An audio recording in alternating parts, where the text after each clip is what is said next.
주님이 부르는 음성 널 받아주시나니 회개한 내게 임하시어 끝까지 널 도우시네. 피하지 말라 피하지 말라 우리가 곁길로 피해도 맘속에 오시리. 심판날 당할 때 주님을 너 맞을 준비해. 맘속에 주님을 영접하라. 주 영접하라. 주님의 은혜를 받고 너 주를 영접하라. 마음 문 활짝 열어놓고 너 주님을 영접하라. 피하지 말라 피하지 말라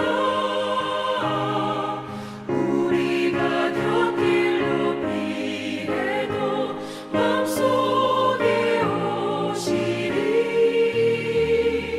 심판날 당할 때 주님을 너 맞을 준비해. 맘속에 주님을 영접하라. 주 영접하라.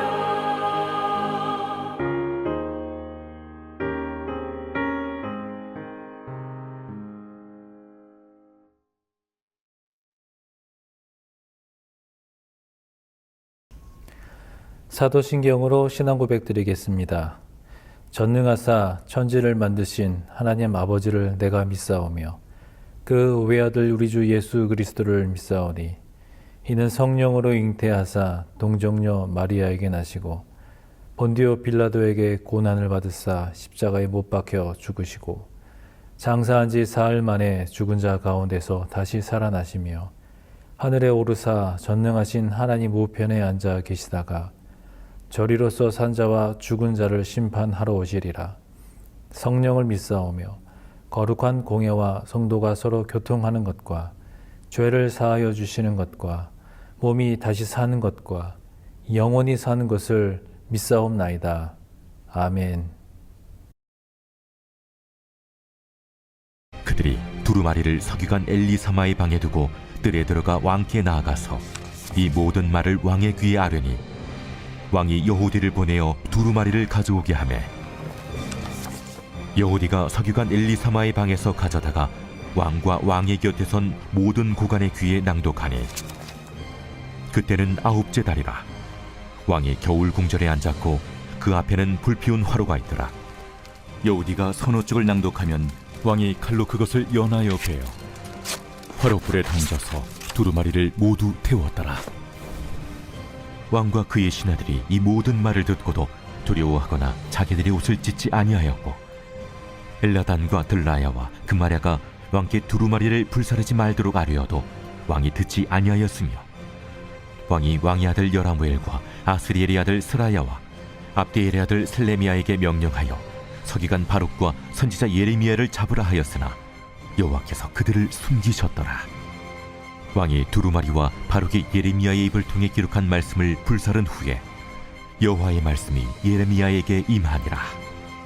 너는 다시 다른 두루마리를 가지고 유다의 여호야김 왕이 불사른 첫 두루마리의 모든 말을 기록하고 또 유다의 여호야김 왕에 대하여 이와 같이 말하기를 여호와의 말씀에 네가 이 두루마리를 불사르며 말하기를 네가 어찌하여 바벨론의 왕이 반드시 와서 이 땅을 멸하고 사람과 짐승을 이 땅에서 없어지게 하리라 하는 말을 이 두루마리에 기록하였느냐?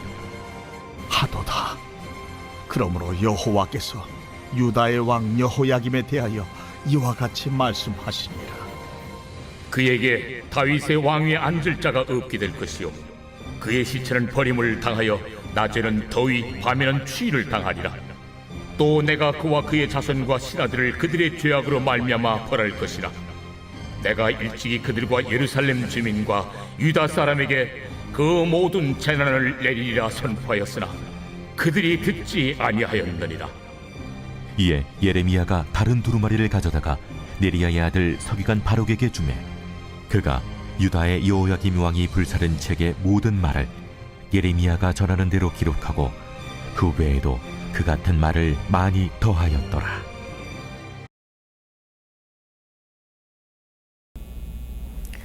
오늘의 말씀은 이제 바룩에 의해서 기록된 그 두루마리를 이제 고관들이 왕에게 전달하였습니다.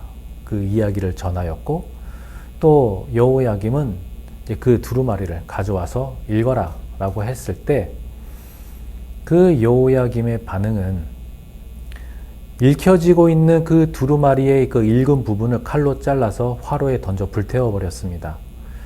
이런 경악스러울 만한 이 여호야김의 반응은 하나님의 심판이 이제 멈출 수 없음을 우리에게 다시 한번 보여주고 있습니다.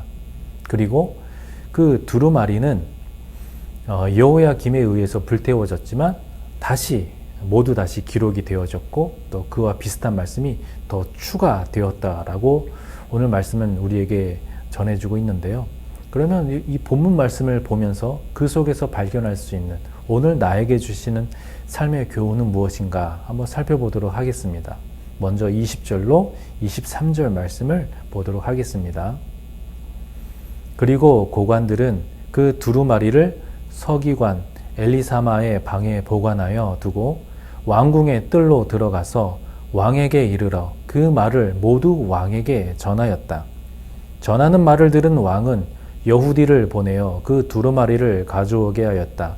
여후디가 서기관 엘리사마의 방에서 그 두루마리를 가져다가 왕과 왕의 곁에 서 있는 모든 고관들 앞에서 낭독하여 들려주었다. 그때는 9째 달이어서 왕이 겨울 별관에 머물렀으며 왕 앞에는 불피운 난로가 놓여 있었다. 그런데 여후디가 그 두루마리에서 서너 칸을 읽어 내려갈 때마다 왕은 읽은 부분을 서기관의 칼로 잘라내어서 난로에 던져 넣었다. 이렇게 왕은 온 두루마리를 다 난로불에 태웠다. 이 말씀에 대한 해설 세 번째 단락을 보도록 하겠습니다. 여호야김은 옷을 찢으며 회개해야 할 순간에 말씀이 적힌 두루마리를 찢었고 재를 뒤집어 써야 할 시간에 말씀을 화로불에 던져 재로 만들어 버렸습니다. 율법책을 읽고 난 후 자기 옷을 찢고 우상을 불태웠던 아버지 요시야의 반응과 정반대였습니다. 말씀으로 나를 살피지 않는다면 자기 기만과 오만에 빠져 파멸로 치닫는 나를 살릴 길이 없습니다. 이 바룩의 낭독으로 적지 않은 충격을 받은 이 미가야를 비롯한 서기관들과 고관들은 두루마리를 숨긴 다음에 먼저 이 내용을 왕에게 고하였고, 왕은 그 진위 여부를 확인하기 위함인지 몰라도 그 두루마리를 가져오게 하여서 여후디가 왕과 왕의 곁에 있는 고관들 앞에서 이제 읽어 나아갔는데, 왕의 반응은 그 두루마리 말씀이 읽혀져 갈 때마다 읽은 부분을 칼로 잘라내서 불살라 버렸습니다. 어쩌면 이 소식을 전한 미가야는 왕에 대한 어떤 일말의 희망을 발견하기 위해서 정말로 예언의 말씀대로 바벨론에 의해 망해가는 이 시점에 이대로 가다가는 심판과 멸망을 피할 수 없으니까 요시야 선대 왕처럼 다시 하나님께 회개하고 자복하기를 바라는 심정으로 그 여호야김 왕에게 예언의 말씀을 공개하였을 것입니다. 하지만 결과는 참담 그 자체였죠. 아버지 요시야의 신앙이 자녀 세대로 이어지지 못하고 오히려 더 악해진 그 모습을 말씀을 통해서 우리가 바라보면서, 어쩌면 오늘 우리 시대에도 마찬가지입니다. 내가 부모 세대에게 어떤 영향을 받았건, 내가 자녀 세대에게 어떤 영향을 주었건, 중요한 것은 내가 지금 하나님 앞에 얼마나 성실한 모습으로 서 있느냐가 더 중요한 겁니다. 매일마다 말씀 앞에서 누구의 탓이 아닌 나 스스로를 먼저 돌아보면서 말씀 안에서 주님과 동행하는 그런 복된 삶, 그래서 내 안에 충만한 그런 성령의 그런 은혜가, 하나님의 사랑이 이제는 우리 주변으로, 우리 가족 가운데에서 뭐 부모 세대라든지 자녀 세대라든지 이렇게 영향력을 나타낼 수 있는 그러한 선한 모습으로 나를 스스로 돌아보면서 말씀 안에서 주님과 동행하는 그런 복된 삶이 되시기를 바랍니다. 계속해서 24절로 26절의 말씀을 보도록 하겠습니다. 그런데 왕과 그의 신하들 모두가 이 말씀을 다 듣고 나서도 두려워하거나 슬퍼하면서 자기들의 옷을 찢지 않았다. 엘라단과 들라야와 그마랴가 왕에게 그 두루마리를 태우지 말도록 간청까지 했으나 왕은 그들의 말을 듣지 않았다. 왕은 오히려 왕자 여라무엘을 비롯하여 아스리엘의 아들 스라야와 압디엘의 아들 셀레마야에게 명령하여 서기관 바룩과 예언자 예레미야를 체포하라고 하였다. 그러나 주께서 그들을 숨기셨다. 이 말씀에 대한 해설 네 번째 단락을 보도록 하겠습니다. 왕과 신하들은 두루마리 책의 말을 듣고도 아무런 반응을 보이지 않습니다. 위험을 무릅쓰면서까지 두루마리를 불사르지 말라는 고관들의 마지막 직언까지 묵살합니다. 왕은 말씀 앞에 무릎 꿇기보다는 말씀을 전하는 자들을 무릎 꿇리려 합니다. 아무리 내가 거부해도 그것이 진리라면 하나님의 말씀은 그 의도대로 역사할 것입니다. 욕심과 야심을 채워주는 말씀보다 양심을 찌르는 말씀에 귀와 마음을 여십시오. 여호야김의 아버지 요시야는 성전에서 발견된 율법책이 낭독되었을 때 자신의 옷을 찢고 회개했지만 그 아들 여호야김은 자신의 옷이 아닌 말씀이 적힌 두루마리 책을 찢었습니다. 그리고 불태웠습니다. 여호야김의 신하들 반응도 여호야김의 반응과 다를 바가 없습니다. 그들도 하나님의 심판 예언의 말씀을 들었을 때 두려워하거나 옷을 찢고 회개하는 반응을 보이지 않았고 두루마리가 불태워지는 것을 방관했습니다. 그때 고관들 중 몇몇이 왕에게 두루마리를 불사르지 말아달라고 간청했지만 여호야김은 멈추지 않았습니다. 게다가 바룩과 예레미야를 잡아오라는 명령까지 내립니다. 여호야김은 왜 두루마리를 찢고 불태웠을까요? 지금 바벨론의 침공 때문에 금식까지 선포되었는데 과연 그 금식은 무엇을 위한 것이었을까요? 어쩌면 여호야김은 이 사태를 신앙적으로 해결하기보다는 어쩌면 정치적으로 또 현실적으로 애굽의 도움을 받으면 이 문제를 해결할 수 있을 것 같았기 때문에 예루살렘에 대한 심판과 또 바벨론에 의한 그런 패배를 받아들일 수 없었을 것입니다. 이러한 자기중심적인 죄악과 그런 어리석음은 늘 우리에게 함께 있습니다. 우리에게도 이 말씀을 통하여서 하나님의 음성을 들으면서 지금 나의 삶의 걸음이 어디를 향하고 있는지 돌아보고 주님 앞에 부끄러움이 없는 그런 일상이 되기를 소망합니다. 그러면 오늘 본문을 통해서 발견할 수 있는 하나님은 어떠하신 분인지 알아보도록 하겠습니다.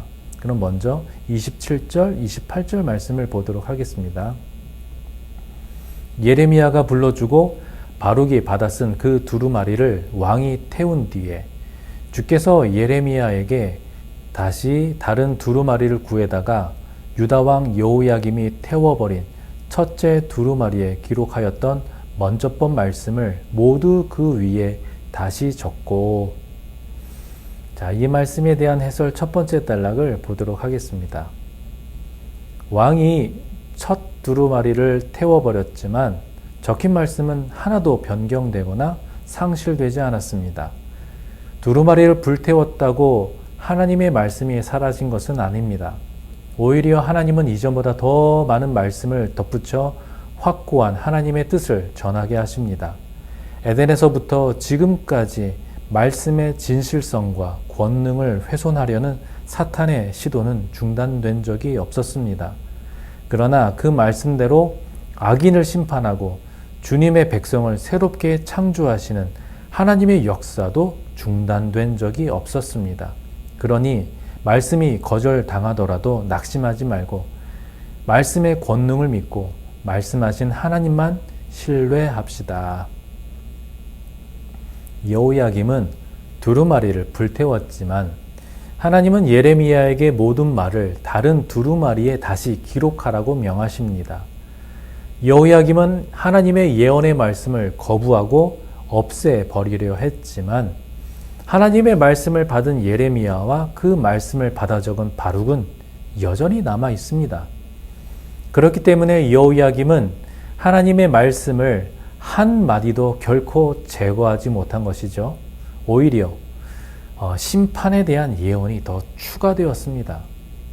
오늘날에도 많은 이들이 하나님의 말씀을 거부하고 조작하고 왜곡시키려 하지만 하나님의 말씀은 우리에게 오직 예수를 통한 구원의 길만을 알려줄 뿐만 아니라 우리의 올바른 또 온전한 삶의 방향을 제시해 줍니다. 성경은 어느 누구의 이익이 아닌 하나님께 돌릴 그 영광을 말하고 있다는 것을 기억하면서 오늘도 말씀의 기준으로 세상을 분별하면서 살아가는 그런 지혜가 있으시기를 소망합니다. 계속해서 29절, 32절 말씀을 보겠습니다.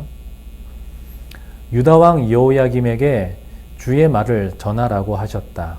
나 주가 말한다. 너는 예레미야에게 왜 두루마리에다가 바빌로니아 왕이 틀림없이 와서 이 땅을 멸망시키고 사람과 짐승을 이 땅에서 멸절시킬 것이라고 기록하였느냐 하고 묻고는 이 두루마리를 태워버렸다. 그러므로 유다 왕 여호야김을 두고서 나 주가 말한다. 그의 자손 가운데는 다윗의 왕좌에 앉을 사람이 없을 것이요 그의 시체는 무더운 낮에도 추운 밤에도 바깥에 버려져 뒹굴 것이다. 나는 이렇게 여호야김과 그의 자손에게만이 아니라 그의 신하들에게도 그들이 저지른 죄를 벌하겠다.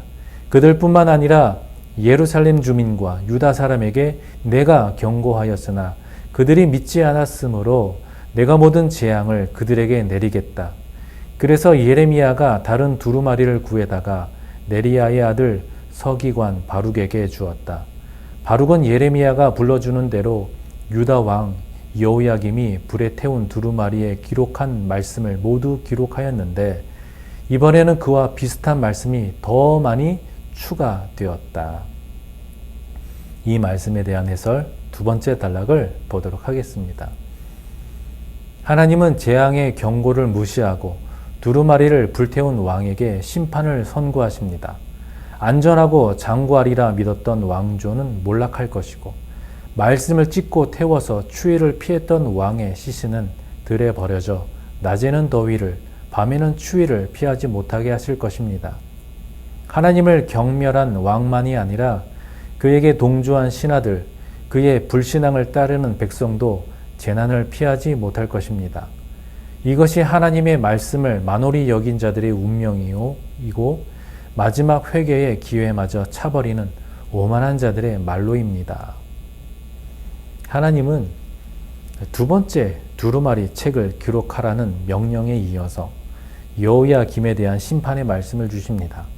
심판의 이유는 여호야김이 두루마리 책을 불태운 것 때문이고 또 예레미야가 선포한 그 예언, 심판의 예언을 듣고도 자신의 악함을 돌아보지 않고 오히려 불만을 말하고 예레미야를 잡아 죽이려고 한 것입니다. 예레미야가 선포한 심판의 예언은 여호야김의 입장에서는 참 듣기 싫었겠죠. 바벨론이 유다 땅을 파괴하고 유다 백성과 짐승들 다 죽인다는데 누가 좋아하겠습니까?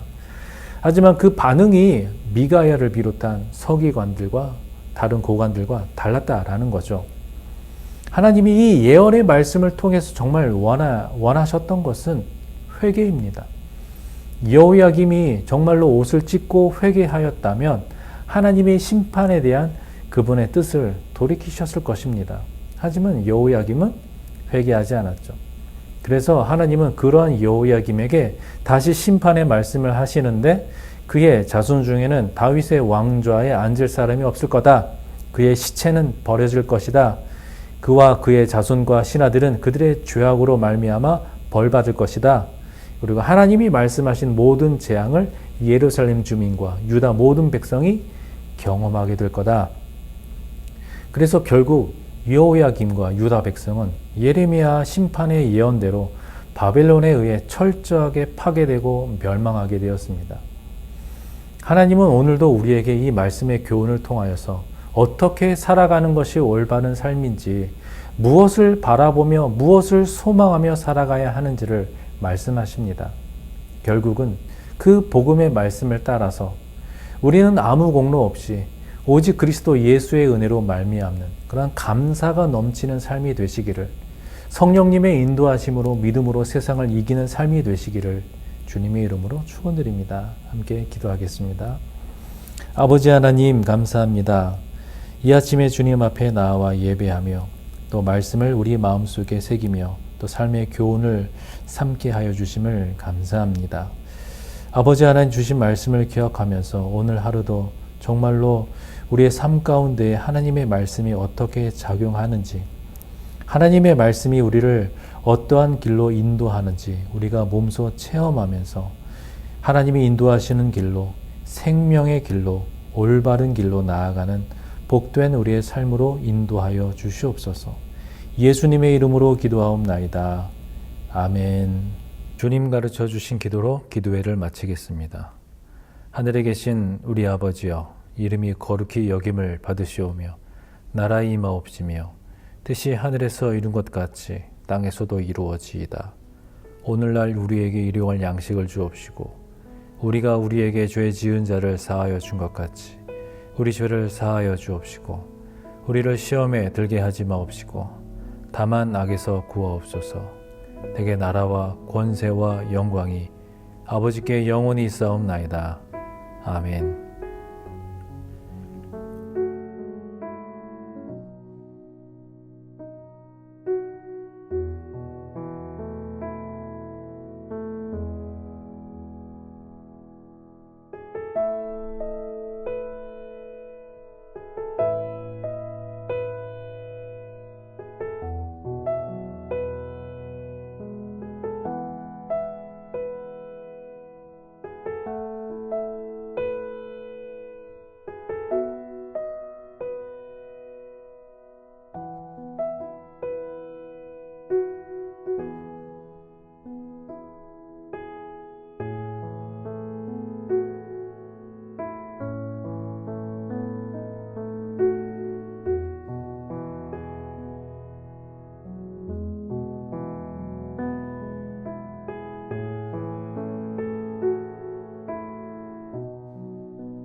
도망가려 하지 않는 모습들을 확신하며 기대로 가득하네. 우리가 영접했던 그때의 모습을 생각하며 감사로 가득하네. 더 이상 도망가려 하지 않는 모습들을 확신하며 기대로 가득하네. 우리 다시 죽게 나가네. 감격의 그 자리로. 우리 지금 다시 일어나 은혜의 그 자리로.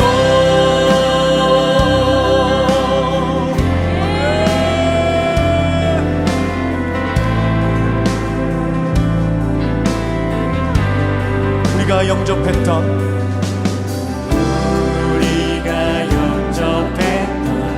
그때의 모습을 생각하며 감사로 가득하네. 더 이상 도망가려 하지 않는 모습들을 확신하며